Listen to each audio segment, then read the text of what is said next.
The sedition law in India. చాలా మంది నాకు కామెంట్ బాక్స్ లో అడిగినటువంటి, సార్ దీని మీద సెపరేట్ వీడియో చేయండి అని చెప్పి అడిగారు. సో అందుకే ఈ వీడియో డీటెయిల్డ్ గా చేస్తా ఉన్నాను. And before starting this particular topic, sedition law and its origin and its evolution, how it is being misused, examples, concern, significance, everything you need to know about sedition law. ఒక చిన్న announcement. UPSC infinity course just 40,000 నుంచి మీకు start అవ్వడం అనేది జరుగుతుంది. ఈ fee కూడా మీకు 15th జూలై వరకు అందుబాటులో ఉండడం అనేది జరుగుతుంది. కోవిడ్ స్పెషల్ డిస్కౌంట్ ఉంది యూపీఎస్సీ కోర్సెస్ మీద 10% ఆఫ్. మన ఇన్స్టిట్యూట్లో ఆఫర్ చేసే అన్ని కోర్సెస్ కూడా లైఫ్ టైం వ్యాలిడిటీతో వస్తాయి. సేమ్ యూపీఎస్సీ ఇన్ఫినిటీ కూడా మీకు లైఫ్ టైం వ్యాలిడిటీతో వస్తుంది. Even know cost EMI option కూడా అన్ని popular credit and debit cards పైన మీకు ఉంటుంది up to maximum of 12 months. So చక్కగా క్రెడిట్ కార్డు ఉంటే దాన్ని కూడా మీరు ఉపయోగించుకోవచ్చు. రికార్డెడ్ సింగిల్ పేమెంట్ 40,000 రూపీస్ అమ్మ. రికార్డెడే కావాలి. రికార్డెడ్ ఎందుకు అంటే, మీరు ఒకవేళ వర్కింగ్ ప్రొఫెషనల్స్ అనుకోండి, నేను లైవ్ క్లాస్ అటెండ్ అవ్వలేను, ఫ్యాకల్టీతో ఇంటరాక్షన్ నాకు అవసరం లేదు, నేను రికార్డెడ్ వీడియోస్ చూస్తాను, వీడియోస్లో ఎటువంటి అంటే తగ్గించడాలే ఉండవు, ఓన్లీ రికార్డెడ్ వెర్షన్ మాత్రం వస్తుంది, లైవ్ ఇంటరాక్షన్ మాత్రం ఉండదు. సో నాకు ఒకవేళ లైవ్ ఇంటరాక్షన్ వద్దు అనుకుంటే మీరు రికార్డెడ్ చక్కగా తీసుకోవచ్చు. రికార్డెడ్ నో కాస్ట్ ఈఎంఐలో తీసుకోవాలంటే 45,000. Live plus recorded up front single payment చేస్తానండి అంటే 45,000కి రావడం అనేది జరుగుతుంది. 50,000 45,000కి ఇస్తాం. Live plus recorded no cost EMI, no cost ఈఎంఐలో కడతాము అంటే 49,500, 55,000 కాకుండా 49,500. లైవ్ ప్లస్ రికార్డెడ్ ఇన్స్టాల్మెంట్స్ లో పే చేస్తాము, 5,000 చొప్పున నెలకు కట్టుకుంటామంటే 54,000 రూపాయలు మాత్రమే. అర్థమైందా? సో మీరు చక్కగా జాయిన్ అవ్వాలంటే ఈ నెంబర్, ప్రత్యూష మేడం నెంబర్కి మీరు ఫోన్ చేయొచ్చు. Prelims, mains plus interview approach లో ఉంటుందంటే ఇంటిగ్రేటెడ్ అప్రోచ్ లో ఉంటుంది. బేసిక్స్ నుంచి మీరు జాయిన్ అయ్యేటప్పుడే మీకు యూపీఎస్సీ గురించి ఏమీ రాదు అని ఆలోచించే ఫ్యాకల్టీ టీచ్ చేయడం అనేది జరుగుతుంది. ఒక రిగరస్, ఒక ఇంటెన్సివ్ కరికులం ఉంటుంది, ఇంటెన్సివ్ టీచింగ్ అనేది ఉండడం అనేది జరుగుతుంది. బేసిక్స్ నుంచి చెప్తాం. స్టూడెంట్ సెంట్రిక్ అప్రోచ్ ఉంటుందండి. ఫ్యాకల్టీ ఓపిక్ గా చెప్తారు, మీరు 100 సార్లు అడిగినా ఫ్యాకల్టీ చెప్పడం అనేది జరుగుతుంది. That is the speciality of LTX classes. చాలా టైం తీసుకుంటాం, ఓపిక్ గా డీటెయిల్డ్ గా ప్రతిదీ లోతుల నుంచి నేర్చుకుంటారు, గ్రాస్ రూట్స్ నుంచి. That is for sure. Daily mains answer writing practice కూడా మీకు ఉండడం అనేది జరుగుతుంది. కరెంట్ అఫైర్స్ కూడా కాంప్రహెన్సివ్ ప్రిపరేషన్ అనేది మీకు జరగడం అనేది జరుగుతుంది. సో చక్కగా మీరు హ్యాపీగా జాయిన్ అవ్వచ్చు. లైఫ్ టైం వ్యాలిడిటీ అందిస్తున్నారు. నాకు తెలిసి ఇండియాలో లైఫ్ టైం వ్యాలిడిటీ అందిస్తున్నటువంటి ఏకైక ఇన్స్టిట్యూట్ ఎల్టీఎక్స్ క్లాసెస్ అమ్మ. Make use of this opportunity. So before going in to this particular topic, నా ఎక్స్ప్లెనేషన్ మీకు నచ్చుతున్నట్టయితే కీప్ లైకింగ్ అవర్ వీడియోస్, మీ ఫ్రెండ్స్తో షేర్ చేసుకోండి, ఎలా ఉందో కూడా కామెంట్ చేయండి. సో డౌట్స్ ఏమన్నా కూడా కామెంట్ చేయండి. మరి ఇప్పుడు సెడిషన్ లా ఏదైతే ఉంటుందో దీని గురించి ఎవ్రీథింగ్ తెలుసుకుందాం, జాగ్రత్తగా వినండి అన్న. సో మొదట sedition law, why it is in news. రీసెంట్గా మన న్యూస్ పేపర్లో చాలా ఎక్కువగా ఈ సెడిషన్ లా గురించి కనిపించడం అనేది జరుగుతుంది. చాలా ఎక్కువ మంది యాక్టివిస్ట్ కానీ, జర్నలిస్టులు కానీ, వీళ్ళందరినీ బుక్ చేయడం అనేది జరుగుతుంది సెడిషన్ లా కింద. So what exactly is this sedition law? 2014 Narendra Modi government ఎప్పుడైతే అధికారంలోకి రావడం అనేది జరిగిందో, the cases booked under this particular sedition law are increasing. Why it is a point of concern for the democracy, and why it is the point of concern for the freedom of speech and expression granted by our constitution for the people of India through Article 19. ఎందుకండి sedition లా అనేటటువంటిది అంత ఇబ్బంది పెట్టేటటువంటి అంశం? డీటెయిల్డ్గా తెలుసుకుందాం, జాగ్రత్తగా వినండి. ఎందుకు న్యూస్లోకి వచ్చింది మొదట? సో ఇక్కడ మీకు కనిపిస్తున్నటువంటి వ్యక్తి వెటరన్ జర్నలిస్ట్ వినోద్ దువా.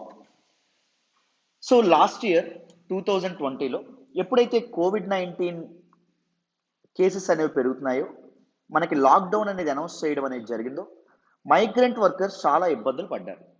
So governments, that is Narendra Modi governments handling of migrant crisis ఏదైతే ఉంటుందో దాన్ని క్రిటిసైజ్ చేస్తూ దిస్ పర్సన్ వినోద్ దువా తన యూట్యూబ్ లైవ్ స్ట్రీమింగ్ లో గవర్నమెంట్ ని చాలా క్రిటిసైజ్ చేయడం అనేది జరిగింది. Government failed in handling this particular migrant crisis well అని చెప్పడం అనేది జరిగింది. సో వెంటనే హిమాచల్ ప్రదేశ్ లో ఉన్నటువంటి ఒక బీజేపీ లీడర్ మన తాలూకా వెటరన్ జర్నలిస్ట్ అయినటువంటి వినోద్ దువా గారి మీద సెడిషన్ కేసు అనేది ఫైల్ చేయడం అనేది జరిగింది.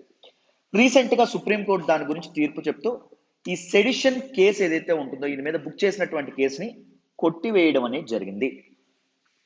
Second, Jaganmohan Reddy governments in Andhra Pradesh. So YSRCP government లో ఎంపీగా గెలిచినటువంటి వ్యక్తి Raghuramakrishnamraju. He's a rebel. YSRCP ticket మీద గెలిచారు, వైఎస్ఆర్సీపీ పార్టీ గుర్తు మీద గెలిచారు. బట్ కానీ వైఎస్ఆర్సీపీకి రెబల్ గా మారడం అనేది జరిగింది. వైఎస్ఆర్సీపీకి ఎగ్నెస్ట్ గా చాలా స్పీచెస్ ఇవ్వడం అనేది జరుగుతుంది. సో ఇతను ఇచ్చినటువంటి స్పీచెస్ ని టీవీలో వేస్తున్నారని చెప్పి టీవీ5 అండ్ ఏబిఎన్ ఆంధ్రజ్యోతి వాళ్ళకి ఆంధ్రప్రదేశ్ పోలీస్ నోటీసెస్ సర్వ్ చేయడం అనేది జరిగింది. దాంతో పాటు ఈ Raghuramakrishnamraju who is this YSRCP rebel MP ఎవరైతే ఉన్నారో ఆయన్ని అరెస్ట్ చేయడం అనేది జరిగింది. He is booked under sedition law. Why? So what exactly is this sedition? Sedition అంటే ఏంటి అంటే మనం తెలుగులో మాట్లాడుకుంటే దేశద్రోహం అంటాం. నిజంగా దేశానికి ద్రోహమా లేదా రాజుకి ద్రోహమా? దేశానికి ద్రోహం చేస్తే తప్పకుండా he should be book, because ఒక కంట్రీ యొక్క సెక్యూరిటీ, కంట్రీ యొక్క ఇంటిగ్రిటీ, కంట్రీ యొక్క సావరెంటీకి అది తప్పకుండా ఇబ్బంది కలిగిస్తుంది, అందులో డౌటే లేదు. వాళ్ళని తప్పకుండా జైల్లో పెట్టాలి, తప్పే లేదు. బట్ రాజుని నువ్వు క్రిటిసైజ్ చేసిన, రాజు తాలూకా పరిపాలనా విధానాన్ని నువ్వు క్రిటిసైజ్ చేసిన, ఐ మీన్ గవర్నమెంట్ హియర్, ప్రభుత్వం ఇక్కడ, నిన్ను జైల్లో పెట్టొచ్చా? అసలు ఈ సెడిషన్ లా ఎక్కడి నుంచి రావడం అనేది జరిగింది? వీటన్నింటి గురించి తెలుసుకుందాం. ముందు what exactly is this law? ఇలా ఏం చెప్తుందో వినండి. The law of sedition in India, or else we call section 124A of Indian Penal Code. A means there is an amendment. It is not originally included in Indian Penal Code, but it was added అని చెప్పి అర్థం. తర్వాత add చేశారని అర్థం. So ఇంతకీ ఈ section 124A of IPC Indian penal code ఏం చెప్తుంది చూడండి అమ్మా. హూ ఎవరైనా కావచ్చు, బై వర్డ్స్ మాటల చేత కానీ, ఆ మాటలు రాసినవ్వచ్చు, లేకపోతే మాట్లాడినవ్వచ్చు, పలికినవ్వచ్చు, లేకపోతే గుర్తుల చేత కానీ, ఒక విజిబుల్ రిప్రజెంటేషన్ చేత కానీ, ఎలా అయినా ద గవర్నమెంట్ ఎస్టాబ్లిష్డ్ బై లా, చట్ట ప్రకారంగా ఏర్పడినటువంటి ప్రభుత్వం మీద డిసెఫెక్షన్ ని ఎగ్జైట్ చేస్తే, అసంతృప్తిని నువ్వు కలిగించేటట్టు ఏ ప్రయత్నమైనా చేసినా, అసంతృప్తిని ప్రజల్లో ప్రేరేపించేటట్టు నువ్వు ఏ ప్రయత్నం చేసినా, ఒకవేళ నువ్వు అసంతృప్తిని కలిగించినా లేకపోతే అసంతృప్తిని కలిగించేటట్టు ప్రయత్నం చేసినా, నువ్వు ఎవరివైనా కావచ్చు, he shall be punished with section 104, that is imprisonment for life, యావజ్జీవ కారాగార శిక్షణకి విధించడం అనేది జరుగుతుంది. And fine also may be added, fine కూడా యాడ్ చేయడం అనేది జరుగుతుంది. లేకపోతే నీ జైలు శిక్ష, it can be extended up to 3 years, 3 ఏళ్ల పాటు జైలు శిక్ష కూడా పడేటటువంటి అవకాశం ఉంటుంది. ఆర్ బోత్ ఫైన్ అండ్ దాంతో పాటు జైలు శిక్ష కూడా పడేటటువంటి అవకాశం ఉంటుంది. That's what this particular section 124A of Indian penal code, we famously call it as sedition law, the law of sedition in India. ఏం చెప్పారమ్మా? ఎవరైనా మాటల చేత కానీ, గుర్తుల చేత కానీ, ఏ విజిబుల్ రిప్రజెంటేషన్ మీద చేత కానీ, చట్టం ద్వారా ఏర్పడినటువంటి ప్రభుత్వం పైన అసంతృప్తి కలిగేటట్టు, రగిల్చేటట్టు ప్రయత్నం జరిపినా, రగిల్చినా నీకు జైలు శిక్ష తప్పకుండా పడుతుంది అని సెడిషన్ లా చెప్తుంది. ఇదే సెడిషన్ లాని మహాత్మా గాంధీ ఏమన్నారు అంటే, ఈ term section 124A, that is the law of sedition in India, as the prince among the political sections of the Indian Penal Code designed to suppress the liberty of the citizen. భారత పౌరుల స్వేచ్ఛను అనగదొక్కడానికి, అణిచివేయడానికి design చేసినటువంటి Indian penal code sections లో ఇది prince లాంటిది, రారాజు లాంటిది అని చెప్పి మహాత్మా గాంధీ అన్నారు. మహాత్మా గాంధీ దీని మీద వ్యాఖ్యానించారు అంటే, this particular law is a pre colonial law, అంటే బ్రిటిష్ ప్రభుత్వంలో మనకి డిజైన్ చేసినటువంటి, ఏర్పాటు చేసినటువంటి లా, చట్టం.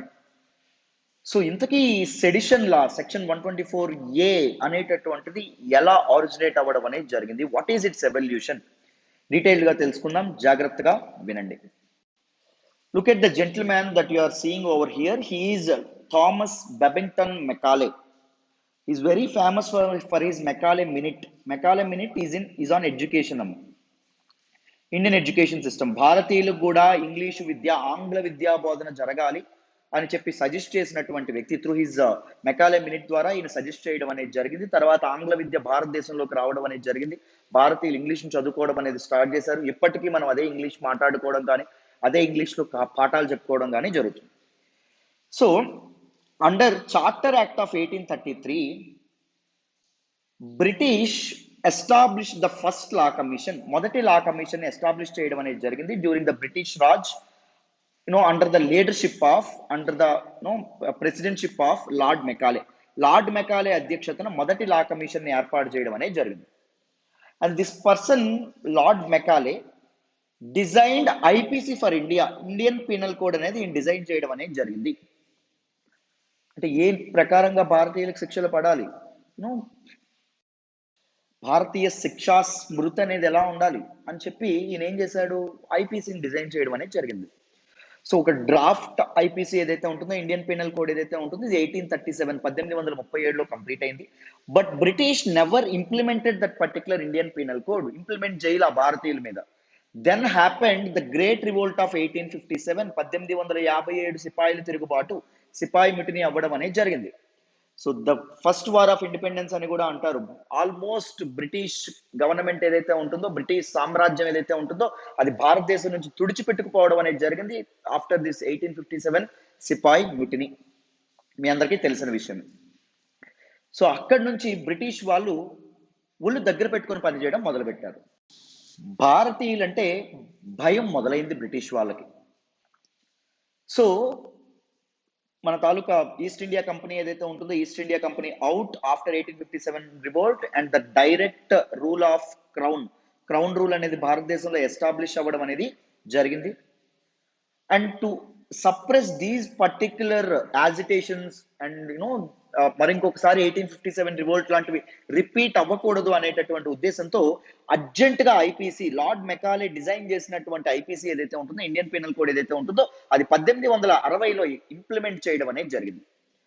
1860లో ఇంప్లిమెంట్ చేసినప్పటికీ this IPC never included section 124A.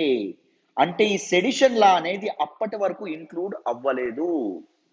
1860లో implement చేశారు, కానీ సెక్షన్ 124A ఇంప్లిమెంట్ చేయలేదు. There might be many reasons, చాలా మంది చాలా రీజన్స్ అనేవి చెప్తారు. ఒక్కసారిగా సెడిషన్ అనేది ఇదైతే ఎందుకు అంటే చెప్తాను చూడండి, కొద్దిగా బ్యాక్గ్రౌండ్. సెడిషన్ అనేది, అసలు సెడిషన్ అనేటటువంటి ఒరిజినల్ గా ఆవిర్భావం ఎక్కడ జరిగిందంటే, ఇన్ 17th century 17వ శతాబ్దంలో గ్లోరియస్ రెవల్యూషన్ అనేది మొదలైంది. ఎక్కడ? బ్రిటన్లో. గ్లోరియస్ రెవల్యూషన్ ఎందుకంటారు అంటే, దాన్ని ఒక్క రక్తపు చుక్క కూడా చిందకుండా ఒక మహా విప్లవం అనేది చెరగలిగింది బ్రిటన్లో. సో ఎందుకు ఈ విప్లవం అనేది జరిగింది? బ్రిటన్లో ఉండేటటువంటి అబ్సల్యూట్ మొనార్కీ ఏదైతే ఉంటుందో, మొనార్కీ నుంచి కాన్స్టిట్యూషనల్ మొనార్కీ వైపు బ్రిటన్ ప్రజలు, లా మేకర్స్ ఎవరైతే ఉన్నారో బ్రిటన్ పయనించాలని కోరుకుంటున్నారు. మాకు కాన్స్టిట్యూషనల్ మొనార్కీ కావాలి, there should be a constitution over the crown's head. అంటే రాజు తాలూకు నెత్తి మీద ఒక రాజ్యాంగం అనేది ఉండాలి అని కోరుకున్నారు. అందుకు గ్లోరియస్ రెవల్యూషన్ అనేది మొదలైంది బ్రిటన్లో. సో గ్లోరియస్ రెవల్యూషన్ టైంలో గవర్నమెంట్కి ఎగనెస్ట్ గా, అంటే మొనార్క్ ఎవరైతే ఉంటారో, రాజు ఎవరైతే ఉన్నారో, క్రౌన్ ఎవరైతే ఉన్నారో, వాళ్ళకి ఎగనెస్ట్ గా చాలా యాజిటేషన్స్, ఈ విప్లవాలు ఏవైతే ఉన్నాయో ఇవన్నీ బయలుదేరడం అనేది జరిగింది. వాటన్నింటినీ అణిచివేయడానికి, గవర్నమెంట్ మీద డిసెఫెక్షన్ కలగజేసేటటువంటి స్టేట్మెంట్స్ పాస్ అవ్వకుండా, స్ప్రెడ్ అవ్వకుండా ఉండడానికి British government introduce this particular sedition law అనేది ఇంట్రడ్యూస్ చేయడం అనేది జరిగింది. ఈ సెడిషన్ లాకి ఎగనెస్ట్ గా చాలా రివోల్ట్స్ కూడా చాలా తర్వాత మొదలైనవి. సో ఇండియాలో కూడా this sedition law in turn may rise some agitation. Sedition law వెంటనే ఇంట్రడ్యూస్ చేస్తే యాజిటేషన్స్ అనేవి రైజ్ అవుతాయేమో అనేటటువంటి, మళ్ళీ ఇంకో పెద్ద విప్లవం వస్తుందేమో అనే ఉద్దేశంతో 1860లో ఐపీసీ, ఇండియన్ పీనల్ కోడ్ ఏదైతే ఇంప్లిమెంట్ చేశారో దాంట్లో సెడిషన్ లా ఇంక్లూడ్ చేయలేదమ్మా. Then how did this sedition law, how did this draconian law, how did this heinous law became a part of the Indian Penal Code? ఎందుకు అయిందంటే, అప్పుడు central ఇండియాలో Wahabi moment అనేటటువంటి ఒక మూమెంట్ చెలరేగడం అనేది జరిగింది నార్త్ అండ్ సెంట్రల్ ఇండియా ప్రాంతంలో. ఆ మూమెంట్ రిజల్టే this particular inclusion of sedition law in IPC. ఆ మూమెంట్ తర్వాత బ్రిటిష్ వాళ్ళు సెడిషన్ లాని ఇండియన్ పీనల్ కోడ్ లో ఇంట్రడ్యూస్ చేయడం అనేది జరిగిందమ్మ. Then what exactly is this Wahhabi movement? Wahhabi movement was centered around Patna. Present day Patna చుట్టూ పక్కల ప్రాంతాల్లో వహాబీ మూమెంట్ అనేది ఇదవ్వడం అనేది జరిగింది. దీన్ని లీడ్ చేసినటువంటి వ్యక్తి ఎవరు అంటే Syed Ahmad Barelvi. It is actually Islamic revivalist movement. ఎందుకు అంటే, బ్రిటిష్ వాళ్ళు ఎప్పుడైతే భారతదేశంలోకి అడుగు పెట్టారో, British started imposing their culture on us. British వాళ్ళ తాలూకా కల్చర్ ని మన మీద ఇంపోజ్ చేయడం మొదలు పెట్టారు. That was famously called white man's burden అంటాం. బ్రిటిష్ వాళ్ళ భాషని మన మీద రుద్దారు, బ్రిటిష్ వాళ్ళ తాలూకా క్యాలిగ్రఫీ దస్తూరిని మన మీద రుద్దారు, బ్రిటిష్ వాళ్ళ తాలూకా వస్త్రధారాన్ని మన మీద రుద్దారు, no dressing style and all. So దీనికి ఎగనెస్ట్ గా these Muslim people are very conservative. Muslim people వాళ్ళు వాళ్ళ తాలూకా రిచువల్స్ లో కానీ వాళ్ళ తాలూకా కల్చర్ లో కానీ అదర్ పీపుల్ యొక్క ఇంక్లూజన్, అదర్ పీపుల్ యొక్క జోక్యం ఏదైతే ఉంటుందో వాళ్ళకి నచ్చదు. That is the reason why they condemn any change in to the original Islam and return to the true spirit. Original Islam ఏదైతే ఉంటుందో, మహమ్మదీయ మతం ఏదైతే ఉంటుందో దానిలో ఎటువంటి మార్పులు రాకూడదు. ఒరిజినల్ ఇస్లాం యొక్క ట్రూ స్పిరిట్ వైపు ప్రతి ఒక్క మహమ్మదీయుడు, భారతదేశంలో ఉండేటటువంటి ప్రతి ఒక్క మహమ్మదీయుడు పయనించాలి. సో బ్రిటిష్ కల్చర్ యొక్క ఇంపాక్ట్ ఏదైతే ఉంటుందో అది ముస్లింల పైన ఉండకూడదు అని ఇస్లామిక్ రివైవలిస్ట్ మూవ్మెంట్ అనేది స్టార్ట్ చేశారు. But people are very fond of this wonderful language called English. People are very fond of these beautiful English words. People are fond of their dressing style. People are fond of their makeup. People are fond of their their way of behavior, their wonderful calligraphy and all. వాళ్ళ దస్తూరి అంటే ఇష్టపడ్డారు, వాళ్ళ మాట తీరు ఇష్టపడ్డారు, వాళ్ళ భాషను ఇష్టపడ్డారు, ఈవెన్ ముస్లిమ్స్ కూడా. సో వహాబీస్ ఎవరైతే ఉన్నారో, వహాబీ మూమెంట్ లో దీస్ కార్యకర్తలు ఎవరైతే ఉంటారో, వహాబీస్ ఎవరైతే ఉంటారో, what they wanted to do, వాళ్ళు ఏం చేద్దాం అనుకున్నారమ్మా, దేశం మొత్తం తిరిగి ఈ పర్టిక్యులర్ బ్రిటిష్ కల్చర్ అనేది ఇస్లామిక్ కల్చర్ మీద ఎలా ప్రభావం చూపిస్తుందో చెప్దాం, ప్రతి ఒక్కరికి చెప్పి మన ఇస్లాం యొక్క గొప్పదనాన్ని చెప్దాం అని అనుకుంటారండి. ఊరుగా తిరుగుతారు, ఎండనక వాననక తిరుగుతూనే ఉంటారు, ఇస్లాం యొక్క ట్రూ స్పిరిట్ గురించి ప్రబోధిస్తూ ఉంటారు.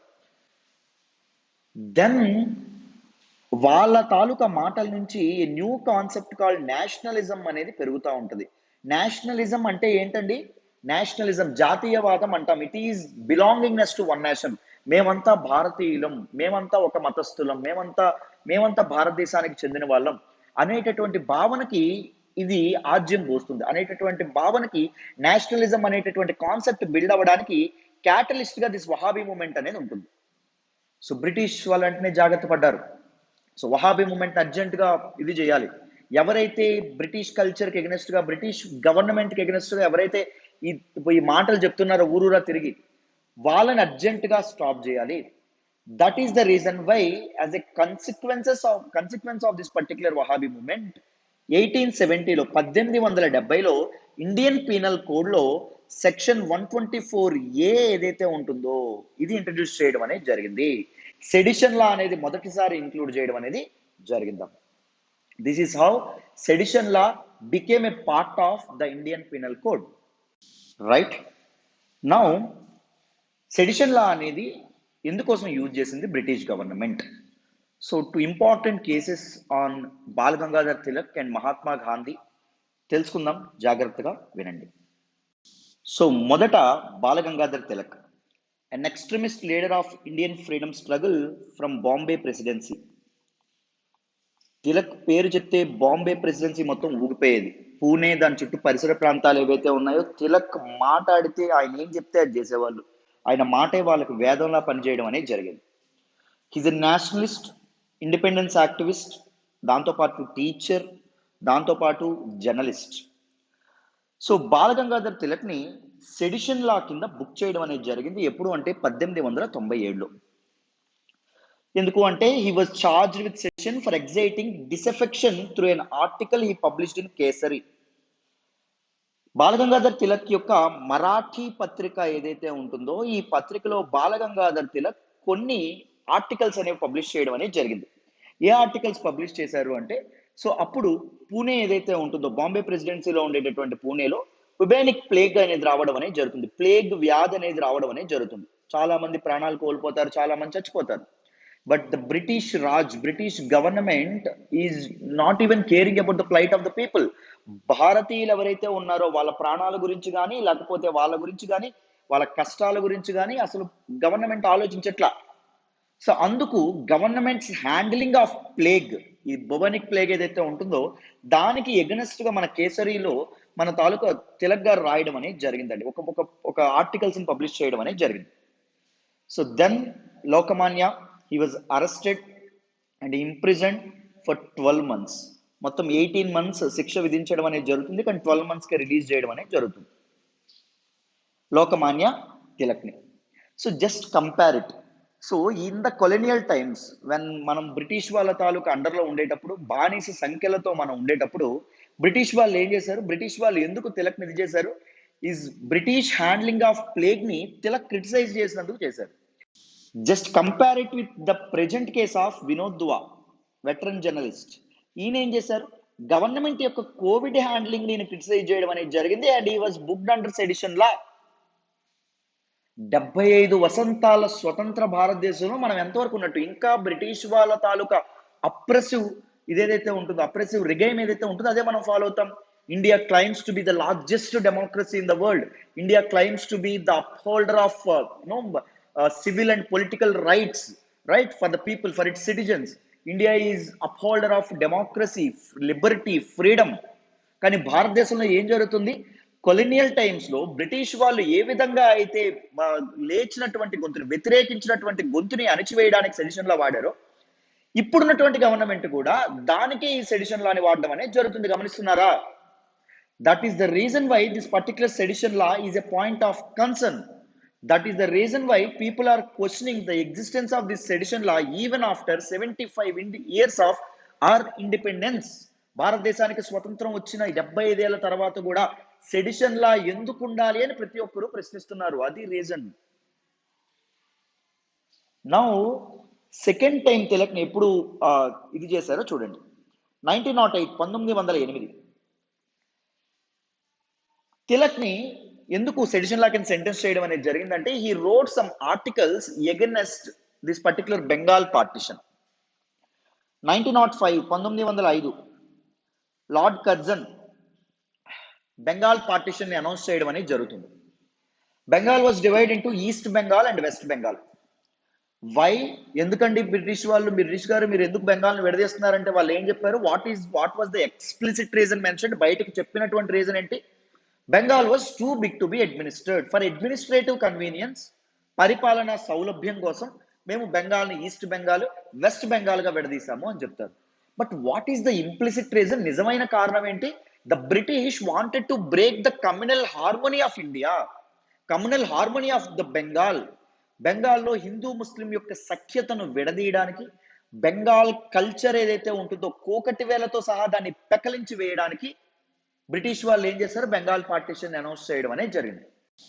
దెన్ మనకి స్వదేశీ మూవ్మెంట్ అనేది రావడం అనేది జరిగింది. మెనీ పీపుల్ వాయిస్ రైజ్ చేశారు, ముఖ్యంగా ఎక్స్ట్రీమిస్ట్ పీపుల్, మోడరేట్స్ పీపుల్ ఎవరైతే ఉన్నారో, మోడరేట్స్ అందరూ బ్రిటన్కి వెళ్ళి మన తాలూకా పార్లమెంటో రిఫార్మ్స్ గురించి ఆలోచిస్తూ ఉంటే, వాళ్ళకి తగినట్టుగా లాస్ ఫ్రేమ్ చేసుకుంటా ఉంటే, ఎక్స్ట్రీమిస్ట్ మాత్రం దానికి వాయిస్ రైజ్ చేసి బెంగాల్ పార్టిషన్ కి వ్యతిరేకంగా చాలా పోరాడడం అనేది జరిగింది. అలా పోరాడినటువంటి, తన వాయిస్ రైజ్ చేసినటువంటి లీడర్స్ లో తిలక్, లోకమాన్య కూడా ఒకరు. సో ఈయన ఆర్టికల్స్ రాశాడని చెప్పి బెంగాల్ రెవల్యూషనరీస్ కి ఫేవర్ గా తన ఆర్టికల్స్ అనేవి మెన్షన్ చేశాడని చెప్పి ఈయనకి 6 years జైలు అనేది, జైలు శిక్ష విధించడం అనేది జరుగుతుంది. Was banish to Mandalay Burma and later 1914లో ఆయన విడుదల చేయబడడం అనేది జరుగుతుంది. Right. So these were the 2 cases where sedition law was used to suppress the dissent of our particular Lokmanya Tilak. Tilak యొక్క గొంతుని అణిచివేయడానికి, తిలక్ ని గ్యాగ్ చేయడానికి ఈ తాలూకా sedition law, the law of sedition ఏదైతే ఉంటుందో అది బ్రిటిష్ వాళ్ళు వాడడం అనేది జరిగింది. Now let us look at the father of our nation, జాతిపిత మహాత్మా గాంధీ సెడిషన్ లాకి ఎలా విక్టిమ్ అయ్యారో, సెడిషన్ లాకి ఎలా గురయ్యారో తెలుసుకుందాం. జాగ్రత్తగా వినండి. Then the case of our Mahatma Gandhi, Mohandas Karamchand Gandhi, the father of our nation, జాతిపిత. He was also jailed under the charges of sedition. What happened? So ఎప్పుడైతే గాంధీ తన సత్యాగ్రహ సిస్టమ్ ఆఫ్ యాజిటేషన్ అనేది స్టార్ట్ చేయడం అనేది జరిగిందో, ఎప్పుడైతే ఈ అడ్వకేటెడ్ నాన్ వైలెన్స్, అహింస పద్ధతిలో స్వాతంత్రం తెచ్చుకోవాలి అని ఎప్పుడైతే ఈయన ప్రీచ్ చేయడం మొదలు పెట్టారో, ఎప్పుడైతే నాన్ కోఆపరేషన్ మూవ్మెంట్ కానీ, ఖిలాఫత్ మూవ్మెంట్ కానీ, రౌలట్ యాక్ట్ ఎగ్నెస్ట్ గా ఉన్నటువంటి మూవ్మెంట్స్ కానీ పీక్ స్టేజ్ కి వెళ్ళడం అనేది జరుగుతుందో, మనకి నాన్ కోఆపరేషన్ మూవ్మెంట్ ఏదైతే ఉంటుందో సహాయ నిరాకరణ ఉద్యమం అంటాం. నాన్ కోఆపరేషన్ మూవ్మెంట్ సడన్ గా గాంధీ కాల్ ఆఫ్ చేయడం అనేది జరుగుతుంది, ఆపేయమని అని చెప్తున్నాం. అద్భుతంగా దేశవ్యాప్తంగా నాన్ కోఆపరేషన్ మూవ్మెంట్ చక్కగా రన్ అవుతా ఉంటది. బట్ ఈ సహాయ నిరాకరణ ఉద్యమాన్ని గాంధీ సడన్ గా ఆపేస్తారండి. ఎందుకు అంటే because of an incident called Chauri Chaura incident. So Chauri Chaura అనేటటువంటి ఊర్లో, which is in present day Uttar Pradesh, అక్కడ గాంధీ అడ్వకేట్ చేసినటువంటి నాన్ వైలెన్స్ ఏదైతే ఉంటుందో నాన్ వైలెన్స్ ని ధిక్కరించి కొంతమంది పీపుల్ 22 పోలీస్ మెన్ ని సజీవ దహనం చేస్తారు. ఇది set fire to a police station కాల్చివేయడం అనేది జరుగుతుంది. సో ఈ ఘటనకి ఎగనెస్ట్ గా గాంధీ ఏం నమ్ముతారంటే, my people, my Indians were not ready for non cooperation, my people were not ready for this particular non violence, my people are not ready for satyagraha అనేటటువంటి ఉద్దేశంతో గాంధీ నాన్ కోఆపరేషన్ మూవ్మెంట్ ని call off చేయడం అనేది జరుగుతుంది. చాలా మంది అది తప్పు చేశారు గాంధీ అని కూడా అంటారు, క్రిటిసైజ్ చేస్తున్నారు, అది వేరే విషయం. బట్ ఎప్పుడైతే ఈ వైలెంట్ ఈవెంట్ అనేది ఎప్పుడైతే జరుగుతుందో ఈ కేసుని బ్రిటిష్ వాళ్ళు టేకప్ చేయడం అనేది జరుగుతుంది. Why this particular thing happened అంటే, because Mahatma Gandhi he wrote some inciting articles in his journal Young India. Young India అనేటటువంటి ఇంగ్లీష్ జర్నల్లో మహాత్మా గాంధీ వీక్లీ జర్నల్లో Mahatma Gandhi politically sensitive articles అనేవి రాయడం అనేది జరిగింది. That incited this mob to set fire that police station. ఆ police station నిప్పు పెట్టడానికి కానీ 22 మంది చనిపోవడం కానీ గాంధీ కారణం అనేటటువంటి ఉద్దేశంతో ఆయన్ని ఛార్జ్ చేస్తారు. Here Gandhi accepts his mistake. అవును, నేను గవర్నమెంట్కి ఎగనెస్ట్ గా నాన్ కోఆపరేషన్ ఏదైతే ఉంటుందో సహాయ నిరాకరణ నేను అడ్వకేట్ చేశాను. Because non cooperation with the evil is as good as cooperation with good అని చెప్పడం అనేది జరిగింది. నేను నమ్ముతున్నాను, అవును గవర్నమెంట్కి నాన్ కోఆపరేట్ చేయమని, కోఆపరేషన్ చేయకూడదు అని చెప్పి నేను జర్నల్లో రాశాను. సో నాకు శిక్ష వేయండి అని గాంధీ ఒప్పుకుంటారండి. సో గాంధీకి 6 year జైలు టర్మ్ విధించడం అనేది జరిగింది. 6 సంవత్సరాల జైలు శిక్ష విధించడం అనేది జరుగుతుంది.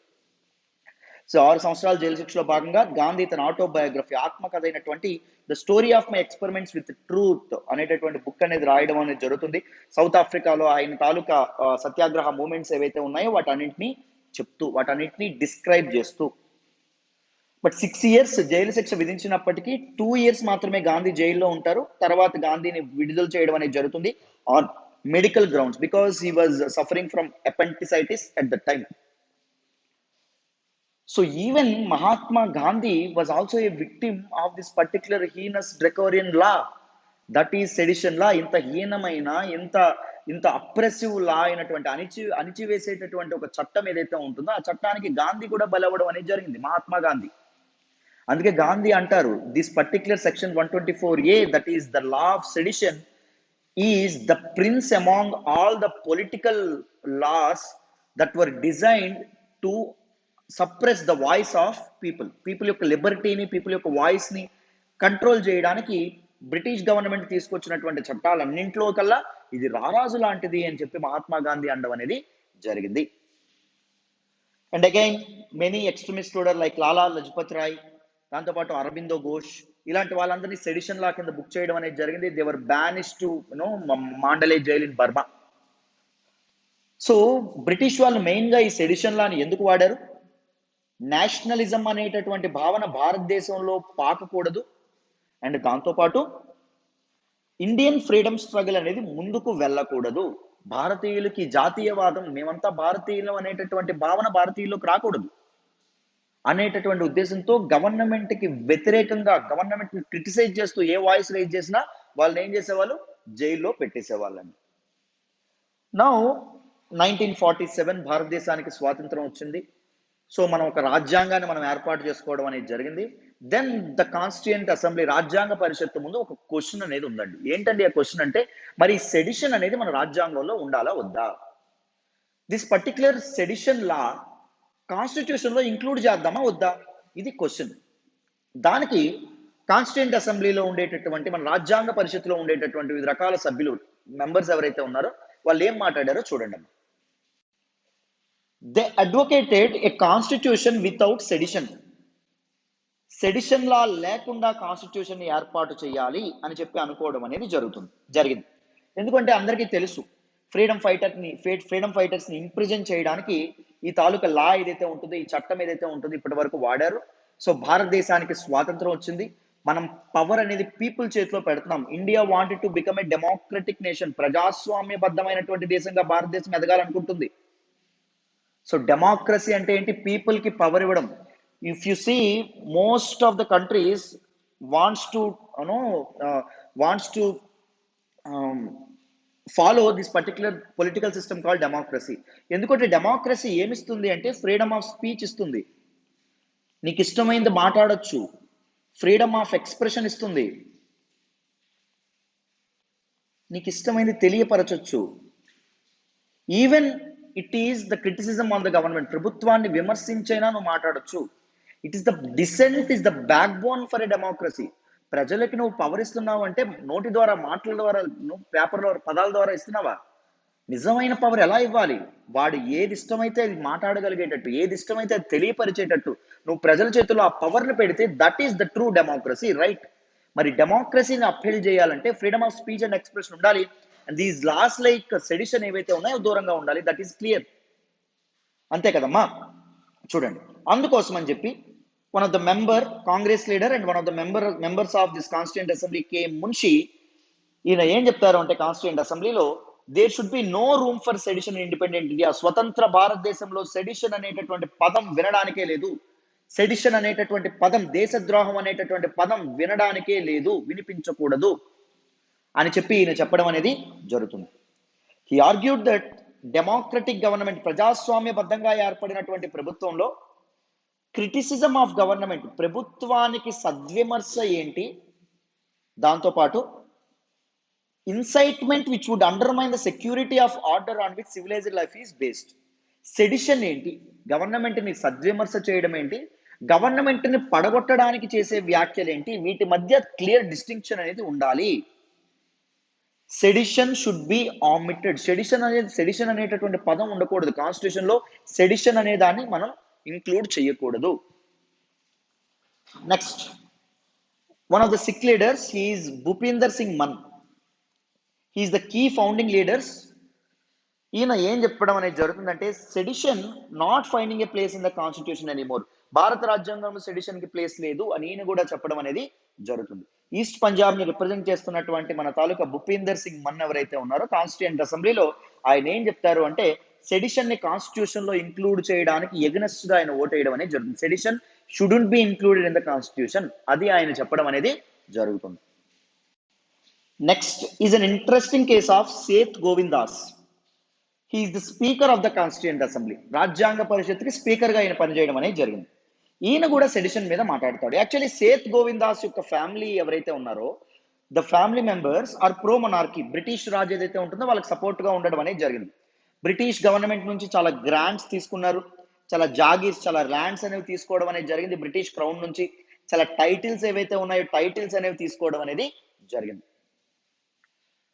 But this particular Seth Govind Das, వీళ్ళ తాత ముత్తాతలు బ్రిటిష్ వాళ్ళ నుంచి లబ్ధి పొందినప్పటికీ సేత్ గోవింద్ దాస్ 1930s లో గాంధీ అడ్వకేట్ చేసినటువంటి సత్యాగ్రహాలో చాలా ఇంపార్టెంట్ రోల్ ప్లే చేయడం అనేది జరిగింది. అదే కుటుంబానికి చెందినటువంటి ఒకరు బ్రిటిష్ గవర్నమెంట్ కి ముందు సపోర్ట్ చేస్తే, అదే గవర్నమెంట్ కి చెందినటువంటి తర్వాత జనరేషన్ కి సంబంధించినటువంటి సేత్ గోవింద్ దాస్ బ్రిటిష్ గవర్నమెంట్ కి ఎగనెస్ట్ గా పోరాడడం అనేది జరిగింది. He also said my family committed a sin. మా కుటుంబ సభ్యులు ఎవరైతే ఉన్నారో వాళ్ళు పాపం చేశారు. ఇలాంటి ఒక ఏలియన్ గవర్నమెంట్, ఇలాంటి ఒక ఫారెన్ గవర్నమెంట్ ని, భారతదేశాన్ని, భారతదేశ ప్రజల భవిష్యత్తుని ఇలాంటి ఒక ఏలియన్ గవర్నమెంట్ చేతిలో పెట్టడానికి చూశారు ఎవరు? మా తాత ముత్తాతలు. సో టైటిల్స్, బిరుదులు కానీ సత్కారాలు కానీ ఏవైతే ఉన్నాయో అవి అబాలిష్ చేయాలి. అండ్ సెడిషన్, దీన్ని కూడా అబాలిష్ చేయాలి. సెడిషన్, ఫ్రీ ఇండియాలో, ఇండిపెండెంట్ ఇండియాలో సెడిషన్ కి చోటే లేదు, దేశద్రోహానికి చోటే లేదు. ఈవెన్ టైటిల్స్ కూడా అబాలిష్ చేయాలి. That is the reason why in part 3 of the constitution which comprise of fundamental rights, part 3 లో ఏముంటాయి? ఆర్టికల్ 12 టు ఆర్టికల్ 35 ఉంటాయి. సో దీనిలో ఆర్టికల్ 18 లో ఏం చెప్పారు? టైటిల్స్ అనేది గవర్నమెంట్ ఇవ్వదు అని చెప్పారు. The abolition of titles, right? So even sedition కూడా ఫ్రీ ఇండియాలో, ఇండిపెండెంట్ ఇండియాలో చోటు లేదు. కాన్స్టిట్యూషన్ లో సెడిషన్ అనేటటువంటి పదానికి చోటు లేదు అని చెప్పి మనకి చెప్పడం అనేది జరిగింది. Next let us come to important provision. నేను ఆల్రెడీ చెప్పాను, part 3 of the constitution comprises of fundamental rights, ప్రాథమిక హక్కులు అంటాం. ప్రాథమిక హక్కుల్లో ఏ ఆర్టికల్స్ ఉంటాయి? ఆర్టికల్ 12 టు ఆర్టికల్ 35 ఉంటాయి. దీనిలో ఆర్టికల్ 19 అనేటటువంటిది చాలా చాలా ఇంపార్టెంట్. ఆర్టికల్ 19 అనేటటువంటిది ఎందుకు ఇంపార్టెంట్ అంటే it guarantees various freedoms to citizens of India. చాలా చాలా స్వేచ్ఛల్ని ఇవ్వడం అనేది జరిగింది. ఎస్పెషల్లీ ఆర్టికల్ 19 క్లాజ్ 1 క్లాజ్ ఏ ఏం చెప్తుంది అంటే freedom of speech and freedom of expression అనేటటువంటి రైట్ ఏదైతే ఉంటుందో, ఈ ఫండమెంటల్ రైట్, ప్రాథమిక హక్కుని సిటిజన్స్ కల్పించడం అనేది జరిగింది. బట్ దీని అర్థం ఏంటి? ఏదైనా మాట్లాడేటటువంటి హక్కు నీకు ఉంటుంది, ఏదైనా తెలియపరిచేటటువంటి హక్కు నీకు ఉంటుంది. కానీ ఫోర్ ఫాదర్స్ ముందే గెస్ చేశారు, ఏదైనా మాట్లాడొచ్చా, ఏదైనా తెలియపరచొచ్చా. అలాంటి విషయాల్లో this may undermine the integrity sovereignty of India. ఎవరు ఏదైనా మాట్లాడచ్చు అంటే వైలెన్స్ని, హింసని ఇన్సైట్ చేసేటటువంటి వాయిసెస్ కూడా ఎలోడ్ అవుతాయా, ఎలో చేయొచ్చా అని వాళ్ళకి అర్థమైంది. అందుకే the made this right as not an absolute right, is not an absolute right. కొన్ని రెస్ట్రిక్షన్స్ అనేవి పెట్టడం అనేది జరిగింది, కొన్ని రీజనబుల్ రెస్ట్రిక్షన్స్ పెట్టడం అనేది జరిగింది. నువ్వు ఏదైనా మాట్లాడొచ్చు, ఏదైనా తెలియపరచొచ్చు, కానీ ఒకవేళ నీ భాష కానీ, నీ మాట కానీ, నీ భావ వ్యక్తీకరణ కానీ కొన్ని విషయాలకి కొన్ని విషయాలని కాజ్ చేస్తే, లైక్ సెక్యూరిటీ ఆఫ్ స్టేట్ని థ్రెటన్ చేసిన, రిలేషన్స్ విత్ ఫారెన్ స్టేట్స్ని థ్రెటన్ చేసిన, పబ్లిక్ ఆర్డర్ ఏదైతే ఉంటుందో శాంతి భద్రతలను థ్రెటన్ చేసిన, మొరాలిటీని, డీసెన్సీని, కంటెంప్ట్ ఆఫ్ కోర్టు ధిక్కరని, incitement of offence, sovereignty and integrity of nation, దేన్ని ఎగ్నెస్ట్ గా, దేన్ని ఇన్సైట్ చేసినా, దేన్ని థ్రెటన్ చేసినా యువర్ రైట్, మీ రైట్ చల్లదు, you will be punished. So what they said, article 19 clause 1 clause A ద్వారా వచ్చినటువంటి freedom of speech and expression is not an absolute right. That is the reason why article 19 clause 2 include చేశారు, where they provided many reasonable restrictions. మొత్తం 8 restrictions అనేవి పెట్టడం అనేది జరిగింది, right. Next చూడండి. But ఈ 8 ఉన్నాయి కానీ ఇందులో సెడిషన్ ఉందమ్మా. సెడిషన్ పేరు చెప్పుకొని నీ freedom of speech and expression ని అప్రెస్ చేస్తుందా కాన్స్టిట్యూషన్? చెప్పదు. ఈ రెస్ట్రిక్షన్స్ 8 పెట్టింది కానీ సెడిషన్ ఇంక్లూడ్ చేయాల. ఎందుకు? కాన్స్టిట్యూంట్ అసెంబ్లీ చెప్పింది సెడిషన్ అనేటటువంటి పదానికి చోటే లేదు ఇండిపెండెంట్ ఇండియాలో. That is the reason why. అర్థమైందా? నెక్స్ట్ చూడండి. సో ఇండిపెండెంట్ ఇండియాలో సుప్రీంకోర్టు జడ్జిమెంట్స్ మాట్లాడదాం సెడిషన్ గురించి. One of the very important judgment is doctor Ram Manohar Lohia case of 1960. దీనిలో ఏం జరిగిందో చూడండి. Ram Manohar Lohia, he is a freedom fighter. So ఈయన ప్రజలకి ఏం అడ్వకేట్ చేస్తారు అంటే, ఒక తాలూకా స్పీచ్లో మీరు పన్నులు కట్టద్దు, ట్యాక్సెస్ కట్టద్దు, let's go with non cooperation with the government. ప్రభుత్వం మీకు తగినట్టుగా మీకు సరిగ్గా పనిచేయట్లేదు కాబట్టి మీరు కూడా పన్నులు కట్టద్దు, అదర్ ఆబ్లిగేషన్స్, అదర్ థింగ్స్ ఏవైతే ఉన్నాయో మీరు ఏవి కట్టద్దు, ప్రభుత్వం ఏది కట్టమన్నా కట్టద్దు. క్లియర్లీ ఈజ్ వైలేటింగ్ ఏ లా. పన్నులు కట్టొద్దు అంటున్నాడు అంటే ఒక చట్టాన్ని వైలేట్ చేస్తున్నారు. ఏంటి ఆ చట్టం? United provinces special powers act of 1932. ఈ చట్టాన్ని ఆయన వైలేట్ చేయడం అనేది జరిగింది. సో అందుకోసం ఈయన్ని బుక్ చేయడం అనేది జరిగింది అండర్ సెడిషన్. గవర్నమెంట్కి ఎగనెస్ట్ గా మరి డిసఫెక్షన్ ఈయన ప్రమోట్ చేస్తున్నాడు కాబట్టి ఈయన బుక్ చేయడం అనేది జరిగింది. దెన్ సుప్రీంకోర్టు ఒక మాట ఉందండి, ఏంటి అంటే సెడిషన్ ఏదైతే ఉంటుందో సెడిషన్ అనేటటువంటిది ఇక్కడ వర్తించదు అని చెప్పడం అనేది జరిగింది. సో పోలీసులకి అడిగింది, మమ్మల్ని ఎందుకు రామ్ మనోహర్ లోహియా గారిని అరెస్ట్ చేశారని. పోలీసులు ఏమన్నారు, ఈయన ఒక పబ్లిక్ ఫిగర్, ఫ్రీడమ్ ఫైటర్, ఈయన ఒక మాట చెప్తా ఉన్నాడు ట్యాక్సులు కట్టద్దు అని. ప్రజలు ఒకవేళ ట్యాక్సులు కట్టకపోతే, ప్రజలు గవర్నమెంట్ ఇచ్చినటువంటి ఆర్డర్స్ ఫాలో అవ్వకపోతే, ప్రజలు గవర్నమెంట్కి తిరగబడితే, ప్రజలు వైలెంట్ని అడ్వకేట్ చేస్తే, వైలెంట్ యాక్టివిటీస్లో పార్టిసిపేట్ చేస్తే పరిస్థితి ఏంటి? సుప్రీంకోర్టు అంది చేస్తే అయితే అని నువ్వే అంటున్నావు. చేసినప్పుడు మీరు సెడిషన్ బుక్ చేయండి, బట్ ముందెందుకు బుక్ చేస్తా ఉన్నారు? Why you are anticipating, why you are, అది జరగచ్చు జరగకపోవచ్చు కదా, జరిగినప్పుడు కేసు బుక్ చేయండి, ముందెందుకు మీరు కేసు బుక్ చేస్తున్నారు?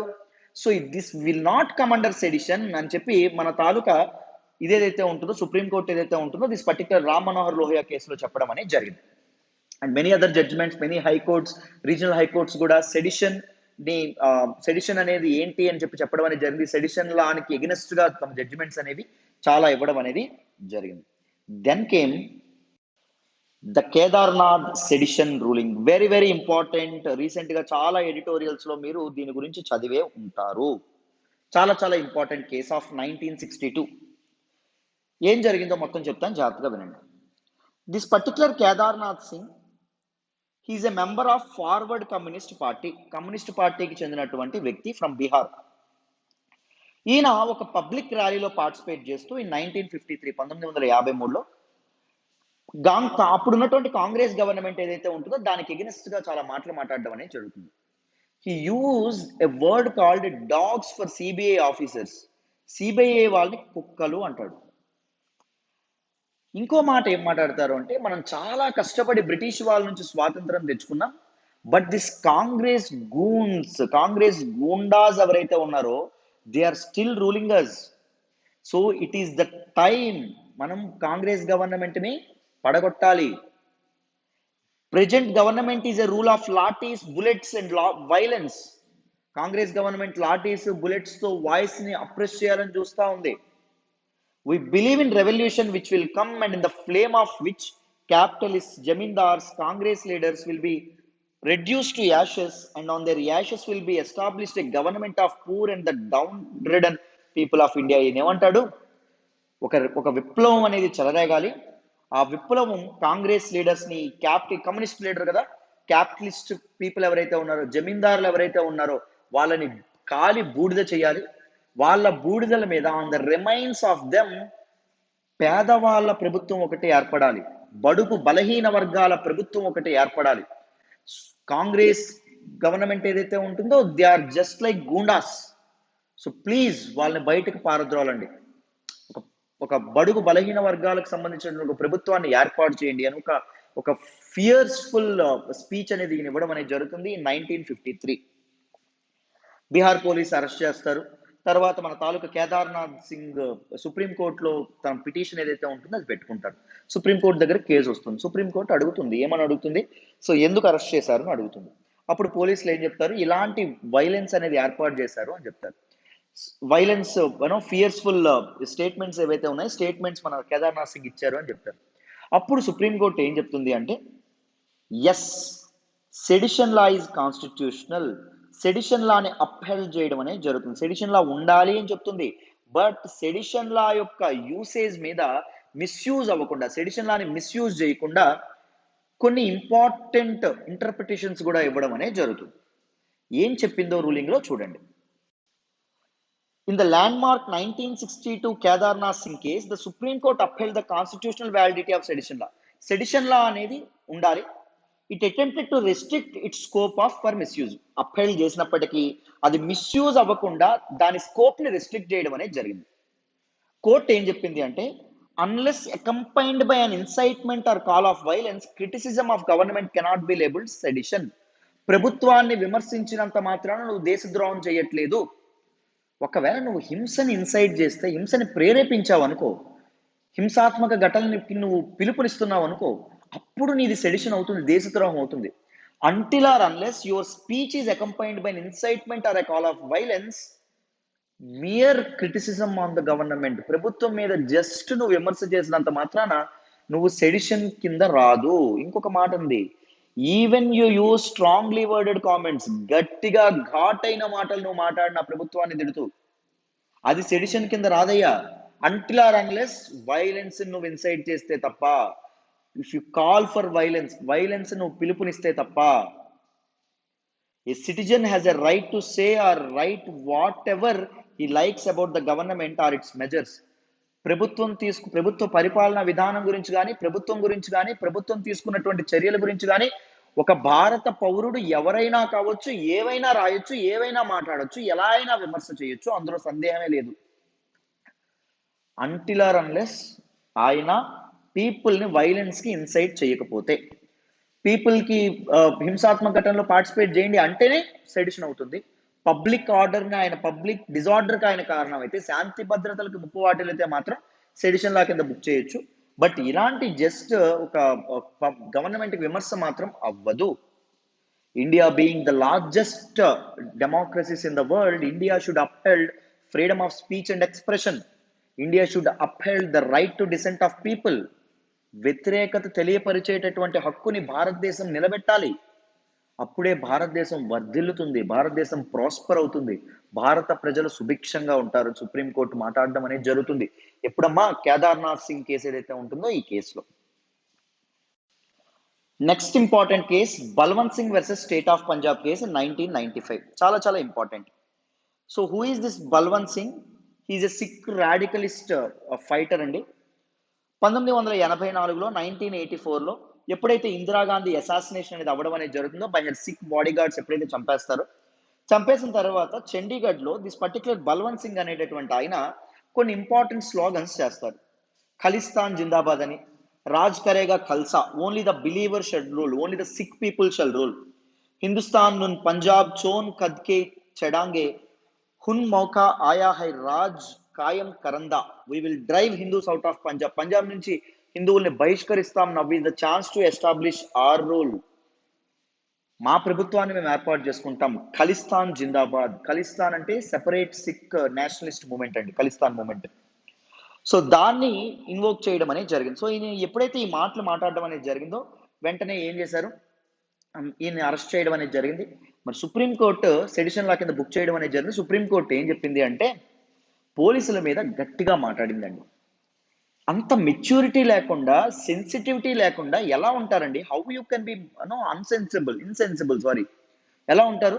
జస్ట్ స్లోగన్స్ అనేవి ప్రజల తాలూకా జీవితాలను ఏమైనా ప్రభావితం చేస్తాయి అనుకుంటున్నారా? People start with their own process, వింటారు, ఆ క్షణానికి రెచ్చిపోతారు, మర్చిపోతారు, పీపుల్ వాళ్ళ పనుల్లో వాళ్ళు బిజీ అయిపోతారు. జస్ట్ మియర్లీ ఒక స్లోగన్ చేశాడని చెప్పి నువ్వు సెడిషన్ లా కింద ఎలా బుక్ చేస్తావు, దేశద్రోహం కింద ఎలా బుక్ చేస్తావు? The police should have attached much significance to the casual slogans raised. అంత ఎందుకు పట్టిగా, అంత ఎందుకు ఆలోచించారు స్లోగన్స్ సెడిషన్ కి దారి తీస్తుంది అని చెప్పి? It will not come under section 124A of Indian penal code, that is the sedition law అని చెప్పి సుప్రీం కోర్టు చెప్పడం అనేది, unless it ignites violence, it incites violence తప్ప ఒక జస్ట్ ఒక స్లోగన్ చేసినంత మాత్రం సెడిషన్ కింద రాదు అని సుప్రీంకోర్టు మళ్ళీ సెడిషన్ లాని డైల్యూట్ చేయడానికి ప్రయత్నించిందమ్మా. అర్థమైందా?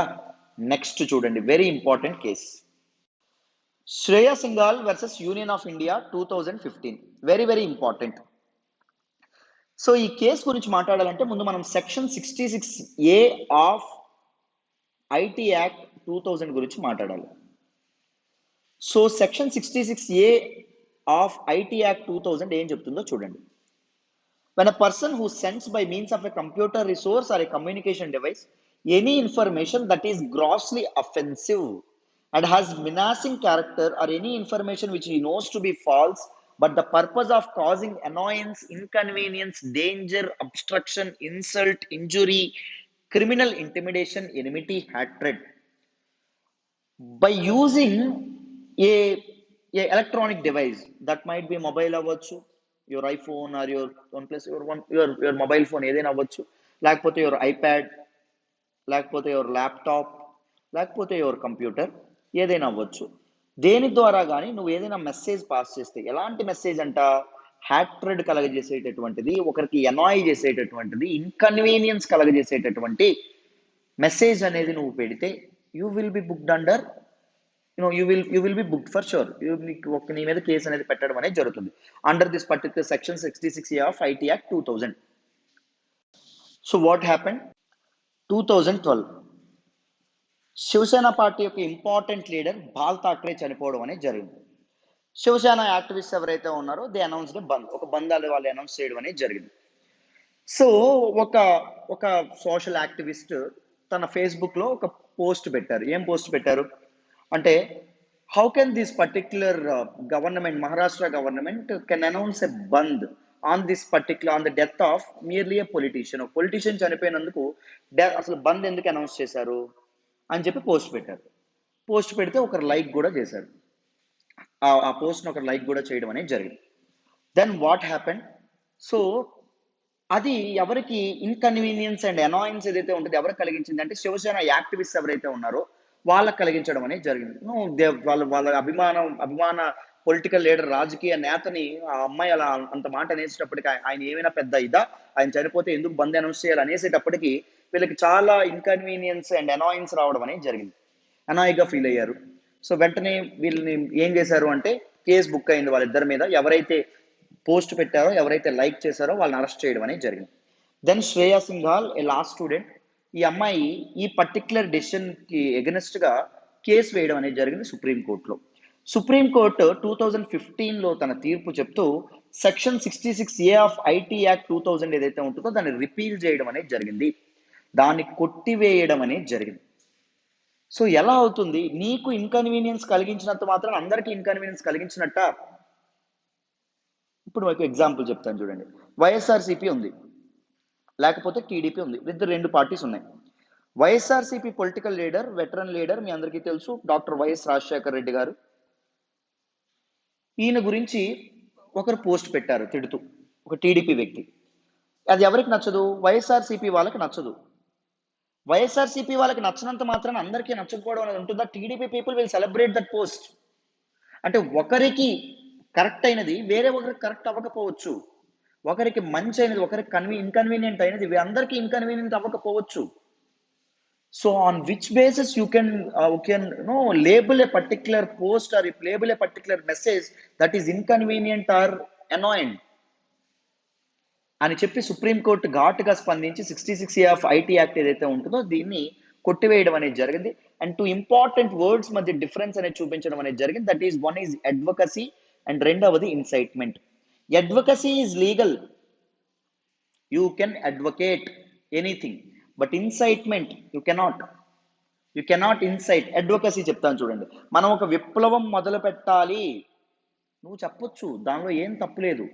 బట్ నువ్వు ఆ విప్లవం స్టార్ట్ చేయడానికి నువ్వేం చేయాలి అంటే నీ తాలూకా ఎమ్మెల్యే నువ్వు చంపేయాలి వెళ్ళి అన్నావు అనుకో, దట్ ఈజ్ ఇన్సైట్మెంట్, ప్రేరేపణ.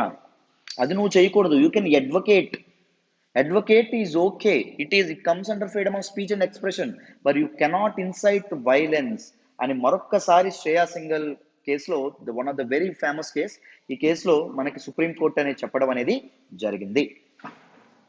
Clear? Right. Now let us understand the significance of sedition law. Sedition law అనేది ఎందుకు ఉండాలి? సెడిషన్ లా యొక్క అవసరం ఏంటి? Even after 75 years of independence ఎందుకు సెడిషన్ లా కంటిన్యూ చేయాలి? This law keeps a check on anti national, secessionist and terrorist elements. వీటన్నింటినీ ఆపడానికి ఉంటుంది. ఎవరైతే ప్రభుత్వాన్ని పడగొట్టాలనుకుంటున్నారో, పబ్లిక్ ఆర్డర్ని హ్యాంపర్ చేయాలనుకుంటున్నారో, ఎవరైతే వైలెన్స్ ని ఇన్సైట్ చేయాలనుకుంటున్నారో, ఎవరైతే ప్రభుత్వానికి ఎగ్నెస్ట్ గా శత్రుత్వాన్ని ప్రేరేపించాలనుకుంటున్నారో వాళ్ళందరినీ కంట్రోల్ చేయడానికి సెడిషన్ లా చాలా ఉపయోగపడుతుంది. మొదటి పాయింట్. సెకండ్ది, ఎలక్టెడ్ గవర్నమెంట్ యొక్క స్టెబిలిటీకి కూడా ఉపయోగపడుతుంది. ప్రభుత్వం కుప్పకూలిపోతుంది ఎలాంటి సెడిషన్ లా ఒకవేళ లేకపోతే. ప్రభుత్వాలు ఈజీగా కుప్పకూలిపోతాయి. ఎలా పడితే అలా ప్రభుత్వాల గురించి మాట్లాడేయచ్చు, illegal, violent and fake news spread చేయొచ్చు ప్రభుత్వానికి ఎగ్నెస్ట్ గా. సో నిన్ను ఆపేవారు ఎవరు లేరు, నిన్ను అడ్డుకునే వాళ్ళు ఎవరు లేరు అంటే ఏం జరుగుతుంది? చాలా ప్రభుత్వాలు కూలిపోయేటటువంటి అవకాశం ఉంటుంది. So to ensure the stability of elected government established by law, this particular sedition law should be there. So it is an enlightenment with contempt of court. Court ధిక్కరణ ఎంత పెద్ద తప్పో, ప్రభుత్వం పైన కూడా డిసఫెక్షన్ ఇన్సైట్ చేయడం కూడా అంతే పెద్ద తప్పు. Because elected government is an important organ, important part of the executive. Elected government should be there. Elected government చాలా ఇంపార్టెంట్ రోల్ ప్లే చేస్తుంది, పరిపాలన అంతా అదే చేస్తుంది. సో ప్రభుత్వం ఇచ్చినటువంటి ఆర్డర్స్ ని ధిక్కరించే వాళ్ళు కూడా ఉంటారు. అలాంటి వాళ్ళని కంట్రోల్ చేయాలంటే, కట్టడి చేయాలంటే సెడిషన్ లా అనేది తప్పకుండా ఉండాలి అని చెప్పి మనం చెప్పుకోవచ్చు. This was the significance of sedition law. Then what might be the concerns, the issues of this particular sedition law, how it is being misused all throughout this independent Indian history. చూడండి, what are the concerns? As the seeds of sedition law were sown in the colonial times, it is often described as a draconian law that can be used against what is otherwise a constitutionally granted freedom of speech and expression. So మన freedom of speech and expression ఏదైతే ఉంటుందో దానికి ఇది అడ్డుగా ఉండడం అనేది జరుగుతుంది. Freedom of మన constitution article 19 clause 1 clause A ఏదైతే ఉంటుందో దీని నుంచి మన సిటిజన్స్ కట్టబెట్టినటువంటి freedom of speech and expression ఏదైతే ఉంటుందో దాన్ని ఇది అండర్మైన్ చేయడం అనేది జరుగుతుంది. నువ్వేం మాట్లాడడానికి వీల్లేదు, నీ డిసెంట్ నువ్వు తెలియపరచడానికి కూడా నువ్వు భయపడాల్సి వస్తుంది. కొనియల్ టైమ్స్ లో అందుకే కదా వాడేవాళ్ళు బ్రిటిష్ వాళ్ళు, ఇప్పుడు కూడా అదే దానికే వాడడం అనేది తప్పు అని చెప్తున్నారు. ఒక కన్స్ట్రక్టివ్ క్రిటిసిజం, సో ఒక సద్విమర్శ, ఒక అన్నింటినీ విశ్లేషించుకొని విమర్శ చేయడం ఏదైతే ఉంటుందో దానికి కూడా ఇది ఎగ్నెస్ట్ గా ఉండేటటువంటి అవకాశం ఉంటుంది. సో జస్ట్ గవర్నమెంట్ కి సుప్రీంకోర్టు కూడా ఎన్నోసార్లు ఏం చెప్పింది, గవర్నమెంట్ నువ్వు క్రిటిసైజ్ చేసినంత మాత్రాన ఇట్ ఈస్ నాట్ సెడిషియస్, అది దేశద్రోహం కింద రాదు. అర్థమైందా? సో ఒక కన్స్ట్రక్టివ్ లాఫుల్ క్రిటిసిజం ని అది డిమోటివేట్ చేస్తుంది. ప్రజలు గొంతెత్తకుండా చేయడం అనేది జరుగుతుంది. ఎవరైనా ప్రశ్నించారు అనుకోండి, వాళ్ళ ఫ్రెండ్స్ కానీ ఫ్యామిలీ కానీ ఏం చెప్తారు, ఎందుకురా వీళ్ళు బుక్ అవుతున్నారు సెడిషన్ కింద, ఎందుకు పేకల వరకు తెచ్చుకుంటావు, ఆగిపో మాట్లాడడం అంటారు. సో అది డిమోటివేట్ చేస్తుంది. నెక్స్ట్ చూడండి, Britain had repeal the sedition act sedition act in 2009. 2009లో Britain government sedition act repeal చేయడం అనేది జరిగింది. మరి ఇండియా ఎందుకు లేట్ చేస్తుంది? What is special about Indian government? India should also repeal sedition act అని కొంతమంది అనడం అనేది జరుగుతుంది.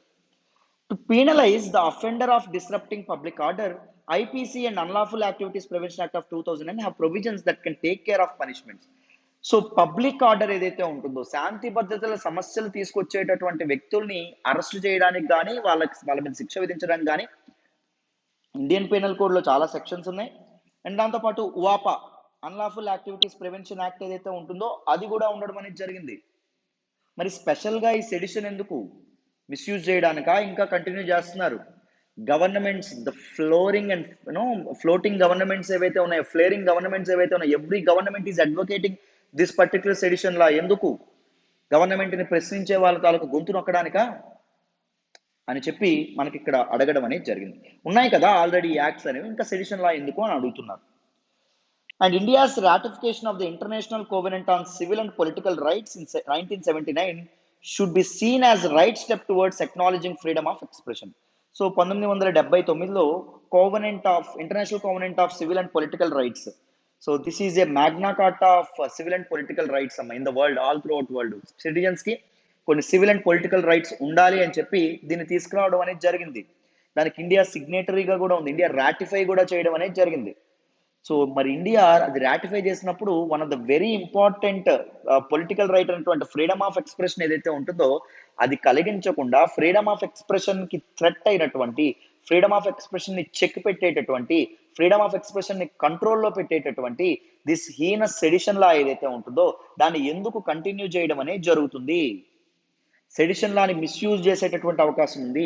సెడిషన్ లాని వాడుతూ గవర్నమెంట్ తను ప్రశ్నించే వాళ్ళని అణిచివేసేటటువంటి అవకాశం కూడా ఉంది. పీపుల్ యొక్క ఒపీనియన్స్ వాళ్ళు ఎక్స్ప్రెస్ చేయడానికి పీపుల్ భయపడేటటువంటి అవకాశం కూడా ఉంది. సో అందుకే this sedition law should be repealed అని కొంతమంది అంటారు. These are some important provisions, these are some important concerns అమ్మ. సో కంప్లీట్ గా మీకు సెడిషన్ లా గురించి డీటెయిల్డ్ గా అర్థమైందనే అనుకుంటున్నాను. నా ఎక్స్ప్లెనేషన్ మీకు నచ్చినట్టయితే కీప్ లైకింగ్ అవర్ వీడియోస్, మీ ఫ్రెండ్స్తో షేర్ చేసుకోండి, ఎలా ఉందో కామెంట్ చేయండి. And thank you so much for all the support so far. Thank you so much అమ్మ. ఓకేనా, ఏమైనా డౌట్ ఉన్నా కామెంట్ చేయండి, నేను అక్కడ రిప్లై ఇవ్వడం అనేది జరుగుతుంది. ఓకేనా, బాయ్ అమ్మ.